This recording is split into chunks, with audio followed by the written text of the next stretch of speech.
లోకజనులైన వాళ్ళరా, ఈ రాత్రి కాలమున మీ అందరికీ నా శుభాశీస్సులు, నా శుభవచనములు. దేవుడు మిమ్మలను, మీ కుటుంబ సభ్యులను ఆశీర్వదించాలని నేను నిండు మనసుతో కోరుకుంటూ ఉన్నాను, ప్రార్థన చేస్తూ ఉన్నాను. లోకజనులైన వాళ్ళరా, ఈ రాత్రి కాలమున నేను ఏం చెప్పాలి అని అనుకున్నాను అంటే, మీకు మిమ్మలను సృష్టించిన దేవుడు ఒక్కడే.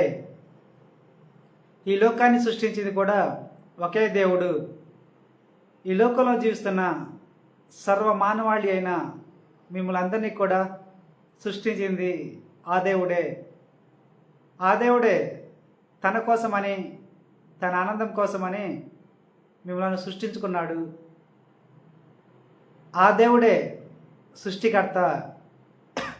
అంతేగాని ఈ లోకంలో జీవిస్తున్న మానవులైన వాళ్ళు కొంతమంది దేవతలను, దేవుళ్ళను పూజిస్తూ ఉంటారు, ఆరాధిస్తూ ఉంటారు. ఆ దేవుళ్ళు, ఆ దేవతలు అందరూ కూడా ఈ లోకాన్ని సృష్టించిన సృష్టికర్తలు కారు. ఈ లోకానిలో జీవిస్తున్న ఆ దేవతలను, దేవుళ్లను పూజించే వారిని ఆయా దేవుళ్ళు, దేవతలు సృష్టించలేదు. ఎందుకంటే ఈ లోకాన్ని సృష్టించిన ఒకే ఒక దేవుడు కనుక ఆ దేవుడే ఈ లోకంలో జీవిస్తున్న సర్వ మానవాళి అయిన మిమ్మల్ని అందరినీ కూడా సృష్టించాడు. ఆ దేవుడు మిమ్మలను ఎందుకు సృష్టించాడు? ఈ లోకంలో మిమ్మల్ని ఎందుకు సృష్టించాడు అంటే, దేవుడు తన కోసమే, తన ఆనందం కోసమే మిమ్మల్ని సృష్టించుకున్నాడు. అంటే మీరు తన కోసం మాత్రమే జీవించాలని, తన ఆనందం కోసం మాత్రమే జీవించాలని దేవుడు కోరుకొని మిమ్మల్ని ఈ లోకంలో సృష్టించాడు. అందుకే అది ఎలాగో అంటే, మీ తల్లిదండ్రులైన వాళ్ళు మిమ్మలను ఎందుకు కంటారు అంటే, వారి ఆనందం కోసమే, వారి సంతోషం కోసమే మిమ్మల్ని కంటారు. వాళ్ళు ఎందుకు కంటారంటే, ఇంకా మీరు వారికి నచ్చినట్టుగా జీవించాలని, వారు కోరుకున్నట్టుగా జీవించాలని వారు మిమ్మల్ని కంటారు. అందుకోసమే వారు కంటారు మిమ్మలను, మీ తల్లిదండ్రులైన వారు. అలాగే ఈ లోకాన్ని సృష్టించిన దేవుడు కూడా తన కోసం జీవించడానికి మాత్రమే, తన ఆనందం కోసం జీవించడానికి మాత్రమే ఈ భూలోకంలో నరులను సృష్టించాడు. ఎలాగ సృష్టించాడంటే, తన అరిచేతులలో మిమ్మల్ని చెక్కుకున్నాడు. మిమ్మల్ని ఎలాగ చెక్కుకున్నాడు అంటే, దేవుడు సృష్టికర్త అయిన దేవుడు, సర్వశక్తిమంతుడైన దేవుడు, సృష్టికర్త అయిన ఉన్నవాడు అయిన యెహోవా దేవుడు తన 2 చేతులను మీ తల్లి గర్భంలో పెట్టి, మీ తల్లి తీసుకున్న ఆహారంతోనే మాంసకణాలను తయారు చేసి, తనకుండా అద్భుత శక్తితో ఆ మాంసకణాలను తన 2 చేతులతో తీసుకొని మిమ్మలను సృష్టించాడు. మిమ్మల్ని ఎలాగ సృష్టించాడంటే, మీ తల్లిదండ్రుల రూపురేఖలతోనే సృష్టించాడు. మీరు మీ తల్లిదండ్రుల రూపురేఖలతోనే సృష్టించబడ్డారు. మీ నడినెత్తిగా నుంచి, మీ తల వెంట్రుకల నుంచి మీ అరికాల వరకు కూడా మీ తల్లిదండ్రుల రూపురేఖలు ఉన్నాయి. అవేంటో మీరు చూసుకోండి. మీ తండ్రి పోలికతో మీ శరీరంలో ఏమేమి ఉన్నాయో, మీ తల్లి పోలికతో మీ శరీరంలో ఏమేమి ఉన్నాయో ఒకసారి చూసుకోండి. ఇద్దరి రూపురేఖలతోనే దేవుడు మిమ్మల్ని సృష్టించాడు.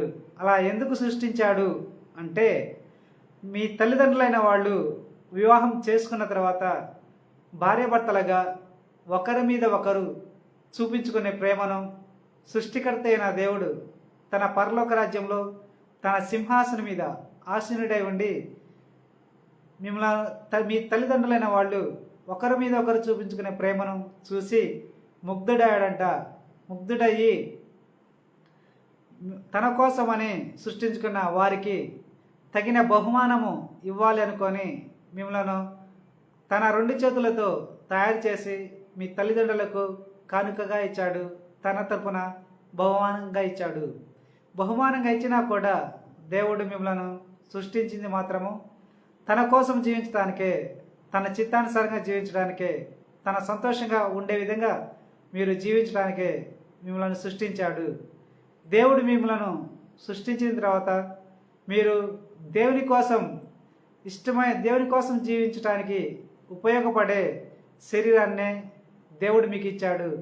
మీరు దేవుడిని ఆనందపరచడానికి ఉపయోగపడే శరీరాన్నే దేవుడు మీకు ఇచ్చాడు. దేవుడు మీకు ఇచ్చిన శరీరానికి ఆకలి, దప్పిక, నిద్ర, కామం అనే అవసరతలను ఇచ్చాడు. వాటన్నిటికీ కూడా వాటి వాటి హద్దులను నియమించాడు. వాటన్నిటికీ కూడా హద్దులు ఉన్నాయి. ఏ అవసరతను కూడా దేవుడు ఎక్కువగా ఇవ్వలేదు, ఏ అవసరతను కూడా దేవుడు తక్కువగా ఇవ్వలేదు. ప్రతి అవసరతకు వాటి వాటి హద్దులను నియమించాడు. మీరు మీ శరీరాల గుండా ఆకలి, దప్పిక, నిద్ర, కమాలను ఎవరితోనైతే తీర్చుకుంటారో, వేటితోనైతే తీర్చుకుంటారో వాటి రుచికి కానీ, వాటి మత్తుకు కానీ, వాళ్ళకి కానీ శరీరం బానిస కాని రీతిగానే దేవుడిచ్చాడు. మీకు మేలుకరమైన అవసరతలనే ఇచ్చాడు. మిమ్మలను పాపంలో పడివేయని అవసరతలనే ఇచ్చాడు. మిమ్మలను బానిసని చేయని శరీర అవసరతలనే ఇచ్చాడు. మీకు ఉపయోగపడే శరీరాన్నే మీకు ఇచ్చాడు అని నేను మీకు చెప్తున్నాను. దేవుడు ఇలాగ ఎందుకు చేశాడంటే మీ మీద ప్రేమతోనే. దేవుడు ప్రేమ స్వరూపి గనక తన ప్రేమతోనే ఇలాగా మిమ్మల్ని సృష్టించాడు. మీకు మేలుకరమైన శరీరాన్నే ఇచ్చాడు. మీరు ఆనందంగా తన కోసం జీవించడానికి ఉపయోగపడే శరీరాన్నే సృష్టికర్త అయిన యెహోవా దేవుడు మీకు ఇచ్చాడు అని నేను మీకు చెప్తున్నాను. మరి దేవుడు తన ప్రేమను ఎన్ని విధాలుగా చూపిస్తున్నాడు అంటే, దేవుడు మిమ్మలను తన అరిచేతులలో సృష్టించుకున్నాడు కనుక తన అరిచేతులలో కన్నాడు. అది ఎలాగో అంటే, ఒక తల్లి తన శిశువును కన్నట్టు దేవుడు తన అరిచేతులలో మిమ్మల్ని సృష్టించాడు. దేవుడు తన అరిచేతులలో మిమ్మల్ని సృష్టించి తనకు ప్రియమైన పిల్లలుగా చేసుకున్నాడు. దేవుడు నాకు చెప్పింది అదే. ఈ భూలోకంలో నేను సృష్టించుకున్న నా జనులైన వాళ్ళు నాకు ప్రియమైన నరులు అని చెప్పాడు. ఇంకా ఏం చెప్పాడంటే, ఈ భూలోక నరులను నేను నా కోసమే, నా ఆనందం కోసమే నేను సృష్టించుకున్నాను. వీళ్ళు నా కోసం మాత్రమే జీవించాలని, నా ఆనందం కోసం మాత్రమే జీవించాలని నేను సృష్టించుకున్నాను. వారికి మేలుకరమైన శరీరాన్ని ఇచ్చాను. నా కోసం జీవించడానికి ఉపయోగపడే శరీరాన్నే ఇచ్చాను అని దేవుడు చెప్పాడు. దేవుని జనులైన వాళ్ళరా, మీ శరీరము దేవుని కోసం జీవించడానికి మాత్రమే సృష్టించబడింది. మీరు దేవుని కోసం జీవించడానికి మాత్రమే మీ శరీరాన్ని ఉపయోగించుకోవాలి. దేవుడు మిమ్మల్ని కన్నా మీ తల్లి తన తల్లి ప్రేమను ఎలాగైతే మీ మీద చూపిస్తూ ఉంటుందో, దేవుడు కూడా మీ మీద తల్లి ప్రేమను చూపిస్తూ ఉన్నాడు. తల్లి ఏం చేసిందంటే, మిమ్మల్ని కన్న తర్వాత మీ తల్లి మీకు ఎప్పుడు పాలు ఇవ్వాలి, ఎప్పుడు స్నానం చేయించాలి, ఎప్పుడు మందులు ఇవ్వాలి, ఎప్పుడు ఏం చేయాలో వాటన్నిటినీ కూడా చేస్తూ ఉంటుంది. మీతో ఉన్నప్పుడు మీతోనే ఉండి, మీరు పుట్టిన తర్వాత మీ తల్లి 24 గంటలు మీతోనే ఉండి మీకు ఎప్పుడు పాలు ఇవ్వాలో అప్పుడు ఇస్తూ ఉంటుంది. మీకు ఎప్పుడు స్నానం చేయించాలో అప్పుడు స్నానం చేస్తూ ఉంటుంది.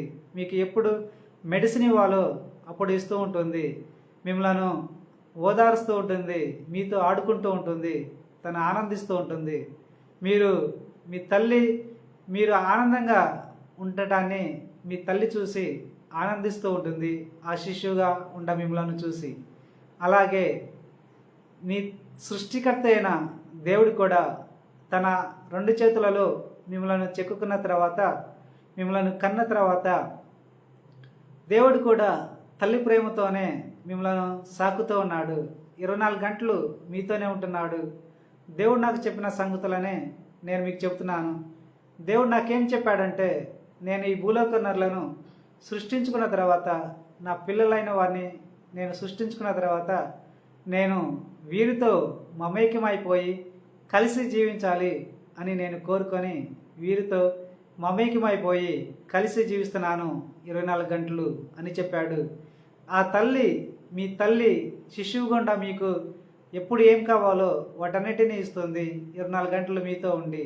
అలాగే మిమ్మల్ని సృష్టించిన మీ సృష్టికర్త అయిన దేవుడు కూడా తన తల్లి ప్రేమను చూపిస్తూ మీతో 24 గంటలు జీవిస్తూ మీతో మమైకమైపోయి కలిసి జీవిస్తూనే ఉన్నాడు. మీ తల్లి మీ కంటికి కనబడుతుంది శిశువు గుండా మీకు, కానీ దేవుడు మాత్రము మీకు కంటికి కనబడడు.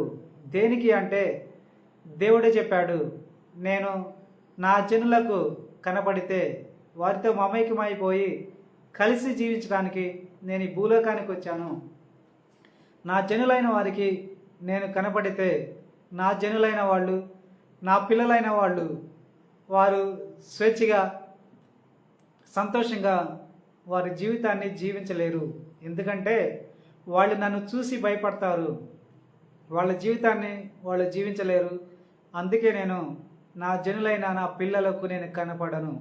కానీ నా జనుల జీవితాలలో, నా పిల్లల జీవితాల్లో సమస్తానికి కూడా నేనే చేస్తూ ఉంటాను, నా ప్రేమను చూపిస్తూ అని దేవుడు చెప్పాడు. దేవుడు తన తల్లి ప్రేమను ఎలాగ చూపిస్తున్నాడంటే, తన తల్లి తన బిడ్డను ఎలాగైతే రక్షించుకుంటూ ఉంటుందో అన్నిటి నుండి, అలాగే దేవుడు కూడా మీకొచ్చు అన్నిటి నుండి, ఈ లోకంలో ఉండే అన్నిటి నుండి రక్షించుకుంటూ ఉన్నాడు. మిమ్మల్ని కాపాడుకుంటూ ఉన్నాడు. తల్లి తన బిడ్డకు ఎప్పుడు పాలు ఇవ్వాలో, ఎప్పుడు మెడిసిన్ ఇవ్వాలో, ఎప్పుడు స్నానం చేయించాలో అలా నిర్ణయించి ఎప్పుడు ఏం కావాలో ఆ శిశువుకి ఇస్తూ ఉంటుంది. అలాగే దేవుడు కూడా తన సృష్టి అయిన ఈ భూలోకంలో మీకోసమని ఎప్పుడు ఫలాలను కాయించాలి, ఎప్పుడు మీ వస్త్రాలు కావాల్సిన వాటిని చెట్లను మొలిపించాలి, మీకు కావాల్సిన సమస్తాన్ని కూడా ఈ సృష్టిలో ఉంచాడు. మీ శరీరానికి కావాల్సిన సమస్తాన్ని ఈ సృష్టిలో ఉంచాడు. ఈ భూలోకంలో మీకు ఎప్పుడు ఏ అవసరత వస్తుందో దేవుడు ముందుగా చూసి వాటన్నిటిని కూడా ఈ భూలోకంలోనే ఉంచాడు. అలా ఉంచి తన తల్లి ప్రేమను మీ మీద చూపిస్తూ ఉన్నాడు. మీరు వాటన్నిటినీ స్వీకరిస్తూ వాటన్నిటితో కూడా మీ శరీర అవసరతలను తీర్చుకుంటూ ఆనందంగా జీవించడాన్ని దేవుడు చూసి ముగ్ధుడవుతున్నాడు, ఆనందిస్తున్నాడు.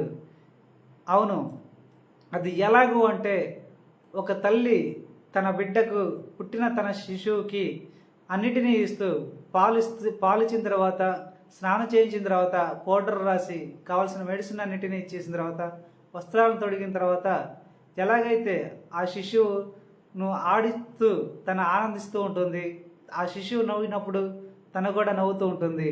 ఆ తల్లికి ఆ శిశువే ప్రపంచం అవుతుంది. అలాగే దేవుడు కూడా ఈ లోకంలో నరులైన మీరు దేవుని ప్రపంచంగానే ఉన్నారు ఈ లోకంలో. అందుకే మీకు కావలసిన సమస్తాన్ని కూడా మీరు అడగక ముందే మీకు ఈ లోకంలో ముందుగానే ఉంచాడు, ఈ సృష్టిలో ముందుగానే ఉంచాడు. మీకు తినడానికి కావలసిన వాటన్నిటినీ కూడా ఈ సృష్టిలోనే ఉంచాడు. మీరు వస్త్రాలు కావాల్సిన వాటన్నిటినీ కూడా ఈ లోకంలోనే ఉంచాడు. ఇలా మీ శరీర అవసరతలకు కావలసిన సమస్తాన్ని కూడా దేవుడు ఈ లోకానే ఉంచాడు. ఎందుకు ఉంచాడంటే వాటి నిమిత్తం మీరు ఆనందించాలని, సంతోషించాలని. మీ సంతోషాన్ని చూసిన దేవుడు తను కూడా సంతోషంగా ఉండాలని కోరుకున్నాడు. మీరు సంతోషంగా ఉంటే మీ తండ్రి అయిన దేవుడు కూడా తల్లి ప్రేమను చూపిస్తూ, మిమ్మల్ని సృష్టించిన సృష్టికర్త అయిన దేవుడు కూడా తల్లి ప్రేమను చూపిస్తూ ఆనందిస్తూ ఉన్నాడు అని మీరు తెలుసుకోండి. తల్లి ప్రేమను చూపిస్తూ ఉన్నాడు, మీకు కావలసిన అన్నిటినీ ఇస్తూ.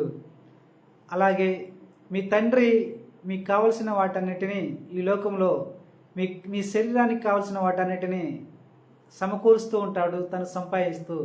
మీరు ఒక వయసు వచ్చిన తర్వాత, మీకు ఒక ఊహ తెలిసిన నాటి నుండి, మీరు స్కూల్కి వెళ్ళటం ప్రారంభించిన నాటి నుండి మీకు కావలసిన సమస్తాన్ని కూడా మీ తండ్రి ఏం చేస్తాడంటే మీకు కావలసిన సమస్తాన్ని కూడా సమకూరుస్తూ ఉంటాడు. మీరు పుట్టిన గడి నుండి కూడా మీకు వస్త్రాలు కావాలంటే వస్త్రాలు, తిండి కావాల్సిన అవన్నీ, ఇంకా మెడిసిన్ కావాలంటే వాటన్నిటిని కూడా తండ్రి తెచ్చిపెడుతూ ఉంటాడు. తెచ్చిపెడితేనే అవన్నీ కూడా వాటితో తెచ్చిపెడితే మీకు తెచ్చి ఇస్తూ వాటితో మీరు పొందుకుంటూ ఉన్నప్పుడు మీ తండ్రి ఏం చేస్తాడంటే మీరు ఆనందంగా ఉండటాన్ని చూసి మీ తండ్రి కూడా ఆనందిస్తూ ఉంటాడు. అలాగే మీ పరలోకమందున్న మీ తండ్రి అయిన దేవుడు కూడా తండ్రి ప్రేమను చూపిస్తూ మీకు కావలసిన వాటన్నిటినీ మీ మధ్యకే తెస్తూ ఉన్నాడు. మీరు ఎక్కడైతే ఏ దేశంలో అయితే ఏ ప్రాంతంలో అయితే జీవిస్తూ ఉన్నాడో ఆ ప్రాంతంలో ఎప్పుడు వర్షాలను కురిపించాలా, ఎప్పుడు వర్షాలను కురిపించకూడదు, ఎప్పుడు చలికాలాన్ని సృష్టించాలి, ఎప్పుడు ఎండాకాలాన్ని సృష్టించాలి, ఎప్పుడు ఏ కాలాన్ని సృష్టించాలో ఆయా కాలాలను నిర్ణయించాడు. అంతేగాని ఈ సృష్టి తనకై తాను ఏది కూడా సృష్టించుకోలేదు. వర్షాకాలాన్ని తనకై తాను సృష్టించుకోలేదు. ఈ సృష్టి వానాకాలాన్ని తనకై తాను సృష్టించుకోలేదు. చలికాలాన్ని తనకై తాను సృష్టించుకోలేదు. ఎండాకాలాన్ని తనకై తాను సృష్టించుకోలేదు. అవన్నీ సృష్టించింది కూడా మిమ్మల్ని సృష్టించిన దేవుడే మీ మీద తన తండ్రి ప్రేమను చూపిస్తూ మీకు కావలసిన వాటన్నిటినీ కూడా ఈ లోకంలో ఇస్తూ ఉన్నాడు. మీరు ఏ దేశంలో అయితే ఉంటారో ఆయా దేశాలలో మీకు కావలసిన ఆహారానికి కావాల్సిన వాటిని సమకూరుస్తూ ఉన్నాడు, ఉంచుతూ ఉన్నాడు. మీకు వస్త్రాలు కావాల్సిన వాటన్నిటిని కూడా సమకూరుస్తూ ఉన్నాడు తన సృష్టిలో ఉంచుతూ. మీకు కావాల్సిన ఆభరణాలు కావాల్సిన బంగారపు వజ్రాలను ఇలాంటి అన్నిటినీ కూడా మీకు కావాల్సిన వాటన్నిటిని ఈ భూమిలోనే ఉంచుతూ ఉన్నాడు. మిమ్మల్ని సృష్టించిన సృష్టికర్త అయిన దేవుడు. ఇంకా ఈ లోకంలో 3 కాలాలను నిర్ణయించింది దేవుడు మీకోసమే నిర్ణయించాడు. మీరు ఆనందంగా జీవించటం కోసము, మీరు సంతోషంగా జీవించటం కోసము ఆ కాలాలను చూస్తూ నిర్ణయించాడు. ఈ వర్షాకాలాన్ని మీరు పనిచేస్తూ ఉన్నప్పుడు పెద్దవాళ్ళకి ఎదిగి వ్యవసాయం చేసుకోవాలని మీరు కోరుకున్నప్పుడు భూమిని పండించుకుంటూ పంటలు పండించుకోవడానికి దేవుడు మీ తండ్రి మీ మీద తండ్రి ప్రేమను చూపిస్తూ మీరు అడగక ముందే వర్షాలను కురిపిస్తూ ఉన్నాడు. ఇంకా ఆ వర్షాలను కురిపించి మీకు కావలసిన పంటను మీకు ఇస్తూ ఉన్నాడు.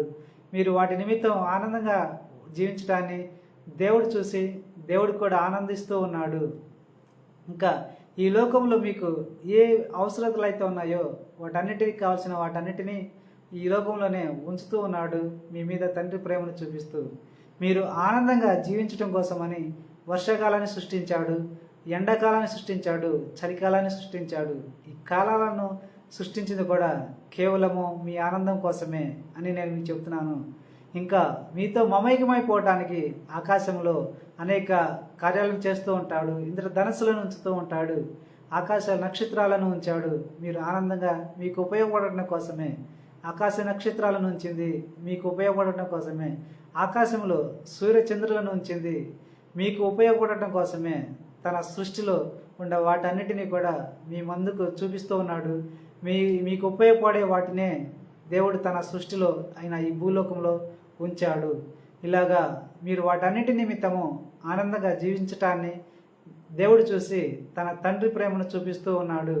ఇలా మీరు వాటన్నిటితో ఆనందిస్తూ ఉన్నప్పుడు వాటన్నిటిని పొందుకుంటూ వాటన్నిటిని చూస్తూ దేవుడు తన తండ్రి ప్రేమను చూస్తూ దేవుడు కూడా ఆనందిస్తూ ఉన్నాడు. మరి మీరు మీ శరీరానికి కావాల్సిన వాటన్నిటినీ పొందుకున్న తర్వాత మీరు ఒక వయసు వచ్చిన తర్వాత స్కూల్కి వెళ్ళే వయసు వచ్చిన తర్వాత మీ తల్లి ఏం చేస్తుందంటే స్కూల్లోకి చేర్పించి అక్కడ చదువులను నేర్పిస్తూ ఉంటుంది. మీ తండ్రి తీసుకెళ్ళి మీ స్కూల్లో వదిలిపెడుతూ ఉంటాడు. అలాగే దేవుడు కూడా మీకు గురువుగా ఉన్నాడు. మీరు బడికి పోయినప్పుడు ఆ బడిలో ఆ స్కూల్లో ఉపాధ్యాయులైన వాళ్ళు, గురువులైన వాళ్ళు మీరు సన్మార్గంలో జీవించడానికి ఉపయోగపడే పాఠాలనే మీకు చెబుతూ ఉంటారు. మీరు మంచి జీవితాన్ని కలిగి జీవించడానికి మీకు పాఠాలను నేర్పుతూ ఉంటాడు, చదువులను నేర్పుతూ ఉంటారు. మీకు క్రమశిక్షణను నేర్పుతూ ఉంటాడు గురువైన వాళ్ళు. అలాగే మీరు వయసు వచ్చిన తర్వాత మీకు దేవుడు మీకు గురువుగా ఉండి మీరు సన్మార్గంలో జీవించడానికి వాటన్నిటినీ కూడా మీకు బోధిస్తూ ఉన్నాడు, మీకు చెబుతూ ఉన్నాడు. ప్రవక్తల ద్వారా, నాయకుల ద్వారా మీకు చెబుతూ ఉన్నాడు.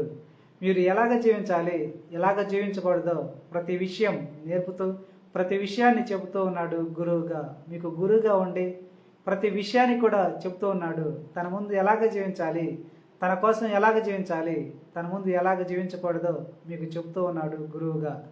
అలా గురువుగా మంచి చెట్లను నేర్పుతూ ఉన్నాడు, జ్ఞానాన్ని నేర్పుతూ ఉన్నాడు, సన్మార్గంలో ఎలాగ జీవించాలో నేర్పుతూ ఉన్నాడు, బోధిస్తూ ఉన్నాడు బోధకుడిగా. మీకు ప్రతిదీ కూడా దేవుడే బోధిస్తూ ఉంటాడు బోధకుడిగా ఉండి. ఇంకా దేవుడిగా మీరు ఎలాగా దేవుడు మీతో ఉంటాడంటే, మీకు గురువుగా బోధించిన బోధనలన్నిటినీ కూడా మీరు వాటికి తీర్పు తీర్చడానికి దేవుడు తను దేవుడిగా మారి జడ్జి తీర్పు తీర్చు దేవుడిగా మారతాడు. తీర్పు తీర్చు దేవుడిగా మారి మీరు తన చెప్పినట్టుగా తన చిత్తానుసారంగా తన వాక్యానుసారంగా మీరు జీవించినప్పుడు మీకు జడ్జిగా మీకు తీర్పరిగా ఉండి మీకు తీర్పు తీరుస్తూ ఉన్నాడు. మీరు జీవించే జీవితానికి మీరు సన్మార్గంలో జీవించి ఉంటే మీకు ఆనందిస్తున్నాడు, మీ అందు మిమ్మల్ని ఆశీర్వదిస్తూ ఉన్నాడు. మీరు చెడు మార్గంలో జీవిస్తే కనుక మీకు రోగాలను వ్యాధులను కలుగజేస్తూ ఉన్నాడు. దేనికి అంటే వాటన్నిటిని మీరు తెలుసుకొని మరలా తన దగ్గరికి వచ్చి సన్మార్గంలోకి వచ్చి మరలా మీరు పశ్చాత్తాపడ్డప్పుడు మీకు ఇచ్చిన రోగాలు వ్యాధులు అన్నిటినీ కూడా తీసివేసి మరలా మిమ్మలను తన సన్మార్గంలో జీవించాలని కోరుకుంటున్నాడు దేవుడు. అందుకే మీకు గురువుగా బోధించిన బోధనల అనుసారంగా సన్మార్గంలో మీరు జీవించి ఉంటే దేవుడు ఆశీర్వదిస్తున్నాడు. ఆ ఆశీర్వాదాల ఫలాలను మీకు మీ సంతానానికి ఇస్తూ ఉన్నాడు. మీరు దేవుని చిత్తానంగా సారంగా జీవించినప్పుడు మీ మధ్య ఉండ, మీ ఇరుగు పొరుగు వారి మధ్య ఉండ, మీ దేశంలోనే ఈ ప్రపంచంలోనే ఉన్నతమైన స్థితిలో ఉంచుతున్నాడు, మొదటి వారిగా ఉంచుతున్నాడు. జ్ఞానం విషయంలోను, ఆరోగ్య విషయంలోని, సంపద విషయంలోను, ప్రతి విషయంలో కూడా దేవుడు తన చిత్తానుసారంగా జీవించే తన జనులను మొదటి స్థానంలోనే ఉంచుతున్నాడు. అవును, మొదటి నుంచి ఇది కూడా అలాగే చేస్తూ ఉన్నాడు. దేవుడు అంతగా ఆశీర్వదిస్తూ ఉంటాడు. తన గురువుగా ఈ లోక జనులైన వారికి ఏదైతే బోధిస్తాడో దాని అనుసారంగా జీవించినప్పుడు దేవుడు అందరినీ కూడా తన చిత్తానుసారంగా జీవించిన వారిని తన గురువుగా బోధించిన వాటన్నిటిని ఏ జనులైతే గైకొని వాటి అనుసారంగా జీవిస్తారో వారిని మొదటి స్థానంలోనే ఉంచుతున్నాడు. ప్రపంచంలోనే వారిని ఆశీర్వదిస్తున్నాడు. వాళ్ళ నిమిత్తము వారి సంతానాన్ని కూడా ఆశీర్వదిస్తూ ఉన్నాడు. ఇప్పటికీ కూడా దేవుడు ఇలాగా చేస్తూ ఉన్నాడు. దేవుడు చెప్పిన మాటలను, దేవుడు గురువుగా బోధించిన బోధనలను ఎవరైతే అతిక్రమించి పాపం వైపు నడుస్తారో, చెడు మార్గంలో జీవిస్తారో వారికి దేవుడు రోగాలను వ్యాధులను కలగజేస్తున్నాడు. వారు చేయు పనులను ఆశీర్వదించటం లేదు. వారి నిమిత్తము వారి సంతానానికి రోగాలను వ్యాధులను కలగజేస్తున్నాడు. వారి జీవితంలో ఎలాంటి అభివృద్ధిని ఇవ్వటం లేదు. వారికి మరణానికి అప్పగిస్తున్నాడు. దేనికి అంటే దేవుడు రోగాలను వ్యాధులను ఇచ్చేది వాళ్ళు ఆ రోగాలు వ్యాధుల నిమిత్తము వారి తప్పును వారు తెలుసుకొని వారు జీవిస్తున్న చెడు మార్గాన్ని వీడి మరలా తన దగ్గరికి వచ్చి పశ్చాత్తాపడి సన్మార్గంలో జీవించాలని కోరుకున్నప్పుడు ఆ రోగాలను వ్యాధులను తీసివేయాలని దేవుడు నిర్ణయించాడు. జడ్జిగా, తీర్పరి అయిన దేవుడిగా ఇలాగ దేవుడు చేస్తూ ఉన్నాడు. దేవుడు ఇలాగా తన తల్లి ప్రేమను, తండ్రి ప్రేమను, గురువు ప్రేమను, దేవుని ప్రేమను ఇలాగా 4 రకాలుగా దేవుడు తన ప్రేమను చూపిస్తూ ఉన్నాడు. ఈ సృష్టి అయిన ఈ లోకంలో జీవిస్తున్న మీ అందరి మీద దేవుని పిల్లలైన వాళ్ళరా మీరు గ్రహించండి. మీ మీద మీ తల్లి ప్రేమను చూపిస్తూ ఉన్నాడు, మీ మీద తండ్రి ప్రేమను చూపిస్తున్నాడు, మీ మీద గురువుగా మీకు బోధిస్తూ ఉన్నాడు. గురువుగా మిమ్మల్ని బోధిస్తూ మిమ్మల్ని క్రమశిక్షణలో పెడుతున్నాడు. దేవుడిగా, జడ్జి తీర్పు తీర్చే దేవుడిగా మీరు చేసిన మంచి పనుల నిమిత్తము ఆశీర్వదిస్తున్నాడు.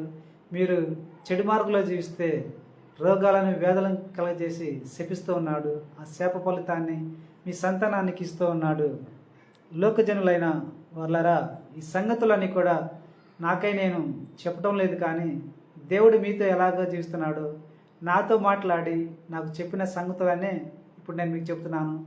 ఏది కూడా నా సొంత మాటగా ఎంచవద్దు, ఏది కూడా నా సొంత మాట కానే కాదు. నాకు దేవుడు చెప్పిన సంగతులనే మీకు చెప్తున్నాను.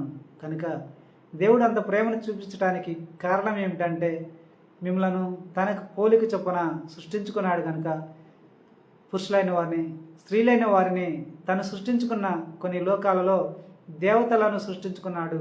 ఆ దేవతల పోలికన మిమ్మల్ని సృష్టించుకున్నాడు స్త్రీలైన వారిని. అందుకే మిమ్మలను తనకు ప్రియమైన నరులుగా సృష్టించుకున్నాడు. తనకు ప్రియమైన పిల్లలుగా సృష్టించుకున్నాడు. తన ప్రియమైన ప్రేమను మీ మధ్య చూపిస్తూ ఉన్నాడు.